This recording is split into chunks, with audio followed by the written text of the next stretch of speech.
Video detik-detik ratusan ojol menyerbu warung mie gacoan viral di media sosial.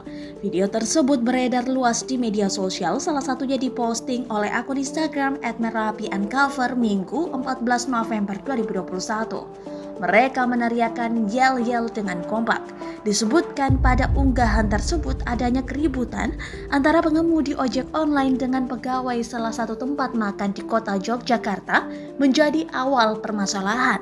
Tak terima hal tersebut, ratusan mitra pengemudi ojek online di Yogyakarta menunjukkan solidaritasnya dengan mendatangi tempat makan yang menjual aneka menu mie goreng tersebut pada Sabtu 13 November 2021 malam.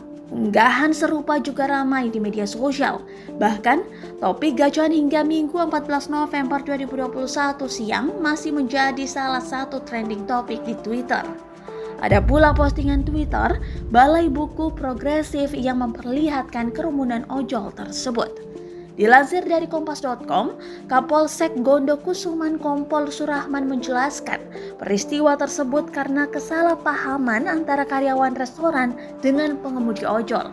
Intinya salah paham aja antara pihak ojol dengan karyawan yang ada di mie gacoan, kata Surahman saat dihubungi wartawan Minggu 14 November 2021. Ia menegaskan tidak ada tindakan fisik dari pihak karyawan maupun ojol.